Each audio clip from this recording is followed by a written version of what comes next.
bersama debat keempat calon wakil presiden pemilu tahun 2024.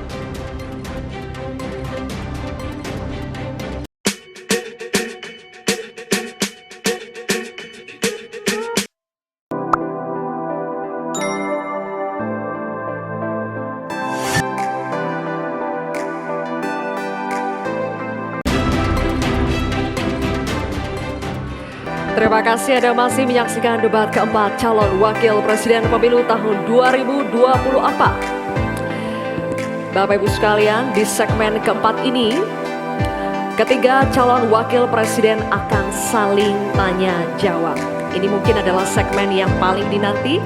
Oleh karena itu kami ingatkan sekali lagi kepada seluruh hadirin yang ada di ruangan ini untuk berkomitmen dan bekerja sama, memberikan kesempatan yang sama kepada semua calon wakil presiden.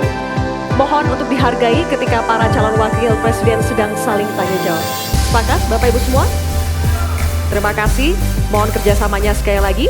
Dan untuk itu, kami undang kembali ketiga calon wakil presiden untuk kembali menuju ke podium masing-masing. Silakan.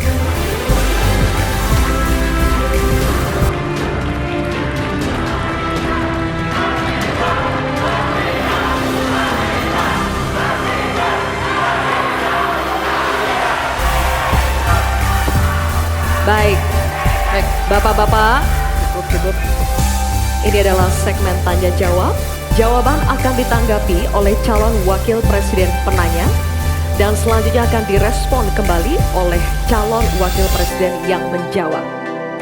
Sebelumnya, kepada para calon wakil presiden, kami informasikan kembali untuk melakukan tanya jawab sesuai dengan tema debat pada malam hari ini, yakni pembangunan berkelanjutan dan lingkungan hidup, sumber daya alam dan energi, pangan, agraria, masyarakat adat, dan desa.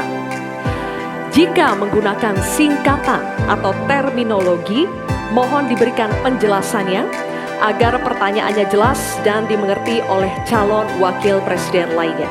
Kami informasikan juga untuk dalam penyampaiannya tetap berada di podium. Ya, dan pada segmen ini kesempatan pertama akan kami berikan kepada calon wakil presiden nomor urut 1 Bapak Muhaimin Iskandar untuk bertanya kepada calon wakil presiden nomor urut 2 Bapak Gibran Rakabuming Raka. Bapak Muhaimin, waktunya 1 menit dimulai saat Bapak berbicara. Silakan. Terima kasih. Pak Gibran, Indonesia ini terdiri dari berbagai bioregional, di mana kita harus betul-betul mengerti agar pembangunan kita tepat sasaran dan bisa tumbuh dengan baik. Pertanyaannya, bagaimana strategi Anda melaksanakan pembangunan berbasis bioregional itu agar keadilan iklim terjaga, keadilan sosial terwujud, keadilan ekologi terlaksana dengan baik, keadilan antar generasi juga terwujud, sekaligus keadilan sosial. Mohon dijelaskan. Waktunya masih ada 17 menit. Apakah akan dipergunakan? 17 detik. 17 detik maksud kami. Cukup Pak Muhaimin. Baik.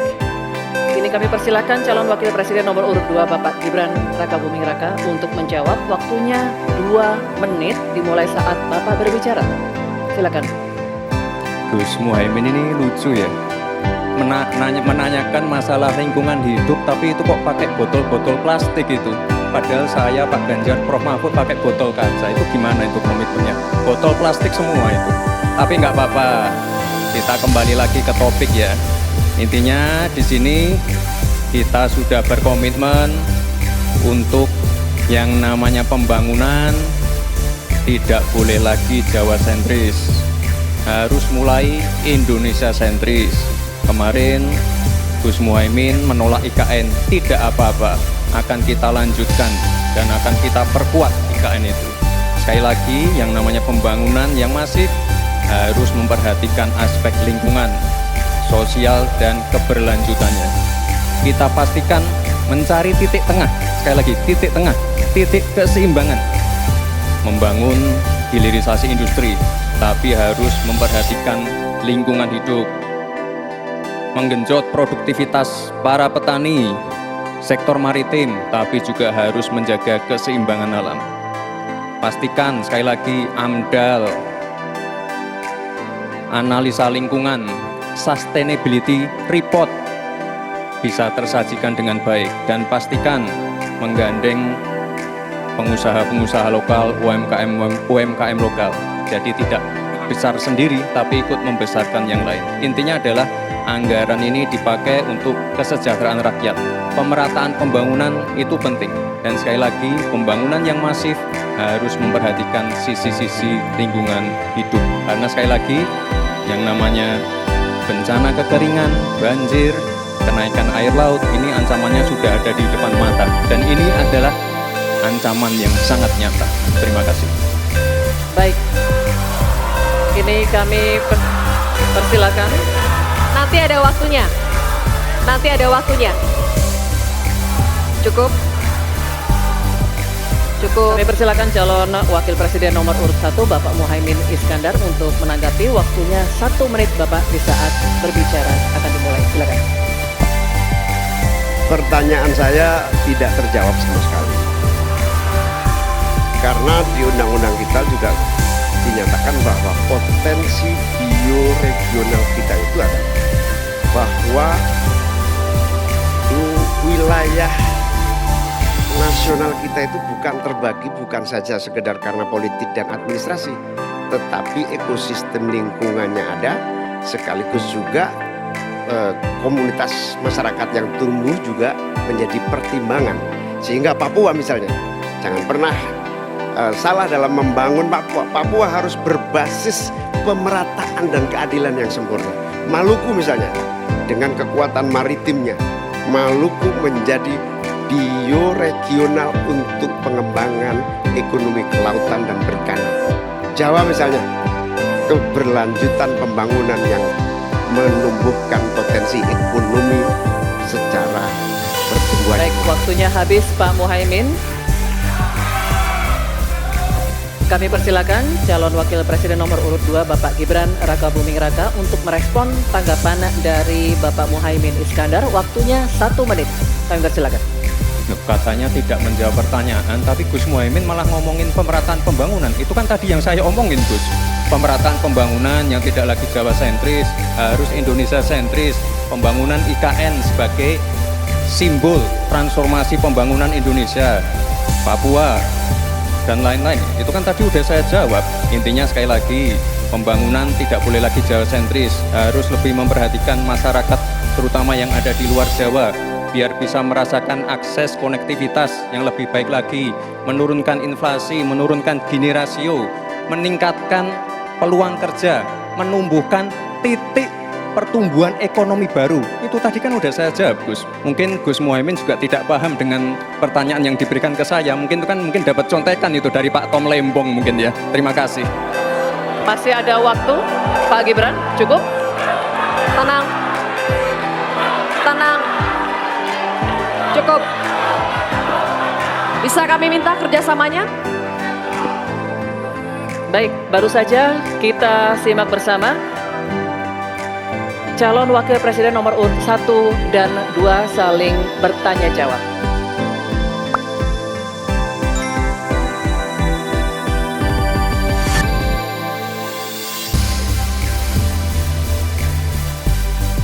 Selanjutnya, calon Wakil Presiden nomor urut 2 Bapak Gibran Rakabuming Raka bertanya ke calon Wakil Presiden nomor urut 3 Bapak Mahfud MD. Bapak Gibran, waktu Anda 1 menit dimulai saat Bapak berbicara. Silakan. Bagaimana cara mengatasi greenflation? Terima kasih. Masih ada waktu, Bapak Gibran. Aturan istilah. Kami sampaikan kembali terminologi atau singkatan, mohon untuk Baik. dijelaskan. Enggak, tunggu. Silakan dilanjutkan. Masih ada waktu. Ini tadi tidak saya jelaskan karena kan beliau kan seorang profesor. Sesuai dengan Oke, aturan. greenflation adalah inflasi hijau. Sesimpel itu. Waktunya masih ada, Bapak Gibran, cukup? Kami persilakan kepada calon wakil presiden nomor urut 3 Bapak Mahfud MD untuk menjawab. Waktu Bapak 2 menit, silakan. Baik, untuk mengatasi inflasi hijau.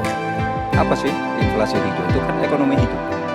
Ekonomi hijau itu adalah ekonomi sirkuler, ya, di mana sebuah proses pemanfaatan produk ekonomi, pangan atau apa, produksi apapun diproduksi, kemudian dimanfaatkan, di recycle, bukan dibuat. Jadi bukan barang itu lalu dibiarkan mengganggu ekologi. Nah, saya punya cerita. Kalau bicara soal recycle seperti ekonomi hijau, saya merasa berbangga sebagai orang Madura. Karena orang Madura itu yang pertama dulu mempelopori ekonomi hijau, ekonomi sirkuler. Di mana orang Madura itu tuh yang memunguti sampah-sampah, menguti plastik-plastik lalu diolah. Sehingga sebenarnya ekonomi sirkuler itu sudah menjadi kesadaran masyarakat.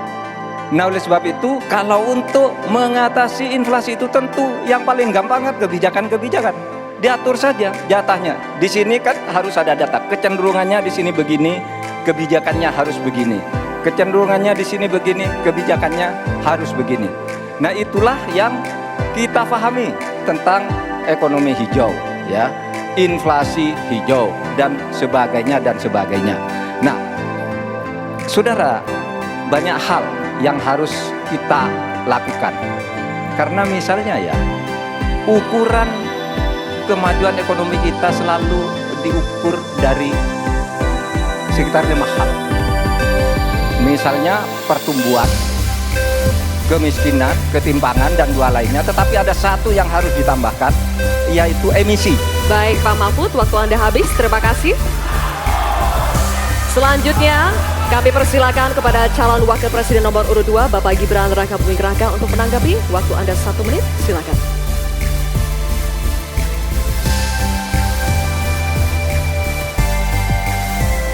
Saya lagi nyari jawabannya Prof. Mahfud. Saya nyari-nyari di mana ini jawabannya. Kok nggak ketemu jawabannya? Saya tanya masalah inflasi hijau kok malah menjelaskan ekonomi hijau. Prof. Mahfud, yang namanya greenflation atau inflasi hijau itu ya kita kasih contoh yang simpel aja. Demo rompi kuning di Perancis. Bahaya sekali. Sudah memakan korban. Ya, ini harus kita antisipasi, jangan sampai terjadi di Indonesia. Kita belajar dari negara maju. Negara maju aja masih ada tantangan-tantangannya. Intinya transisi menuju energi hijau itu harus super hati-hati. Jangan sampai malah membebankan R&D yang mahal, proses transisi yang mahal ini kepada masyarakat, pada rakyat kecil. Itu maksud saya inflasi hijau, Prof. Mahfud. Terima kasih. Masih ada waktu Pak Gibran? Cukup? Baik. Terima kasih. Kita Sekarang- lanjutkan dulu. Nanti akan ada waktunya untuk memberikan support. Kita lanjutkan dulu Bapak Ibu. Terima kasih. Kita teruskan ya. Kami persilakan calon wakil presiden nomor urut 3 Bapak Mahfud MD untuk merespon tanggapan dari Bapak Gibran Rakabuming Raka. Waktu Bapak 1 menit dimulai ketika Bapak berbicara. Silakan. Saya juga ingin mencari itu jawabannya ngawur juga itu. Gila ini. Ngarang-ngarang ndak karuan, mengkaitkan dengan sesuatu yang tidak ada, gitu ya. Begini loh, kalau akademis itu gampangnya kalau bertanya yang kayak gitu-gitu tuh recehan, gitu. Recehan. Oleh sebab itu tidak layak dijawab menurut saya. Dan oleh sebab itu saya kembalikan saja ke moderator. Ini tidak layak dijawab pertanyaan kayak gini. Tidak ada ini jawabannya. Terima kasih. Cukup buat Pak Mahfud? Masih ada waktu Bapak?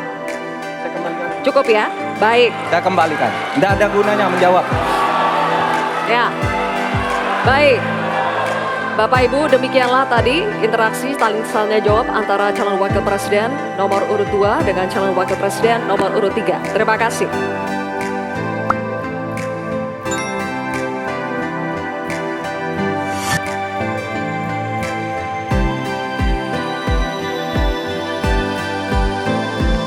Kali ini giliran calon wakil presiden nomor urut 3 dan nomor urut 1 untuk saling bertanya jawab. Diawali dengan calon wakil presiden nomor urut 3, Bapak Mahfud MD. Untuk bertanya kepada cawapres nomor urut 1, Bapak Muhaimin Iskandar. Waktunya 1 menit, Pak Mahfud, dimulai dari saat Bapak berbicara. Silakan. Ya, Pak Muhaimin, calon wakil presiden yang terhormat. Pada tahun 2014 kita berada di posisi yang berbeda. Saya menjadi ketua timnya Pak Prabowo, Pak Muhaimin di timnya Pak Jokowi waktu itu. Ada pertanyaan dari Pak Jokowi pada tanggal 5 Juli 2014 kepada Pak Prabowo. Pertanyaannya begini, Pak Prabowo, saat ini kita dihadapkan dengan bencana ekologis yang salah satunya disebabkan oleh kerusakan hutan. Laju penggundulan hutan di negara kita tertinggi di dunia. Nah, saat ini situasinya sama dengan tahun 2014 seperti yang kita diskusikan sejak tadi. Apakah Pak Muhaimin setuju bahwa kita telah gagal menghentikan kerusakan hutan dan juga food estate sesuai dengan penilaian Walhi dan Greenpeace? Waktunya habis. Selesai. Terima kasih. Kami persilakan calon wakil presiden nomor urut 1, Bapak Muhaimin Iskandar, untuk menjawab. Waktunya 2 menit, dimulai saat Bapak berbicara. Silakan. Yang patut untuk bisa menjadi alat ukur adalah bahwa dari seluruh rencana mengurangi deforestasi itu adalah berapa prestasi untuk melakukan penghijauan atau reforestasi. Sampai hari ini saya setuju dengan Pak Mahfud, tidak ada keseriusan dan kesungguhan untuk itu. Bahkan mau menyediakan pangan nasional saja, kenapa tidak melibatkan petani? Malah juga melakukan penggundulan hutan dan gagal lagi. Karena apa? Karena tidak melibatkan masyarakat adat setempat, juga tidak melibatkan para petani, bahkan merusak keanekaragaman hayati kita. Sehingga menurut saya ini soal keberpihakan, Pak Mahfud, keberpihakan kepada pembangunan yang berbasis keberlanjutan, di mana kita tidak akan main-main dengan soal ini. Ini soal nasib generasi. Prinsipnya satu, keadilan. Keadilan ekologi harus nomor 1. Jangan pernah membiarkan keadilan ekologi ini tidak terlaksanakan dengan baik. Yang kedua, keadilan iklim. Yang ketiga, keadilan antar generasi. Komitmen keadilan ini dari termasuk komitmen keadilan agraria, keadilan sosial, tidak dijalankan sama sekali karena memang apa? Tidak ada komitmen dan kesungguhan. Konstitusi sudah ada, anggaran juga punya, kemudian undang-undang juga banyak. Sekali lagi, komitmen dan kemauan sungguh serta tidak abai terhadap tugas dan tanggung jawab sebagai pemerintah. Oleh karena itu nanti kalau amin dipercaya, insya Allah yang paling pokok adalah kesungguhan, komitmen untuk melaksanakan konstitusi dengan sungguh-sungguh, berpihak kepada rakyat dan lingkungan, bukan berpihak kepada investor ataupun pengusaha. Waktunya masih cukup, Pak Muhaimin. Baik.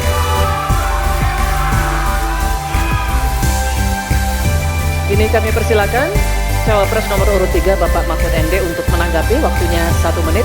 Baik. Mulai dari saat berbicara, silakan. Pak Muhaimin, ke depan itu menurut saya pemerintah perlu melaksanakan 2 putusan Mahkamah Konstitusi yang dulu saya yang membaca vonis itu dan mengetokkan palunya. Pertama, mengakui aktivis lingkungan itu sebagai subjek hukum. Itu putusan MK. Sekarang ini kalau orang bicara lingkungan ditangkap. Nah, itu berbahaya bagi kelangsungan lingkungan hidup kita. Lalu yang kedua, saya juga udah pernah tuh membuat putusan Mahkamah Konstitusi dan saya sendiri yang ngetok palunya agar definisi hutan adat itu betul-betul dibedakan dari definisi hutan negara. Karena definisi hutan adat yang sering dipakai sekarang itu sering menyingkirkan masyarakat adat dari lingkungan hidupnya. Selesai. Waktunya habis. Kami persilakan kembali Cawapres nomor urut 1 Bapak Muhaimin Iskandar untuk merespon tanggapan dari Pak Mahfud MD tadi. Waktunya 1 menit dimulai dari saat Bapak berbicara. Silakan. Ya, setuju apa yang disampaikan Pak Mahfud. Inti dari hasil kemerdekaan kita itu kan 2. 1, bahwa pemerintah atau negara mengatur sistem dan tata kelola pemerintahan dan kenegaraan. Yang kedua, mengelola kekayaan dan aset negara kita. Nah, ini yang tidak pernah dilakukan. Dibiarkan aset itu liar, bahkan ada orang yang menguasai 500.000, sementara petani gurem kita sudah hampir 16 rumah tangga petani gurem yang hanya punya tanah setengah hektar. Itu dari segi soal pertanahan. Nah, apalagi jasa para pemangku adat, masyarakat adat yang memiliki banyak jasa sejak sebelum kemerdekaan hingga hari ini, menjaga hutan, menjaga lingkungan kita, tetapi tidak pernah diajak dialog. Ada pemaksaan melalui PSN, tidak diajak bicara. Rempang misalnya, itu tidak melibatkan dengan sungguh-sungguh masyarakat di sekitar itu. Terima kasih. Masih ada waktu Bapak? Cukup? Cukup. Baik, oke. Kalau begitu, sesi tanya jawab untuk segmen ini sudah habis. Kita berikan apresiasi untuk ketiga calon wakil presiden kita. Hadirin sekalian, kita akan jeda sejenak.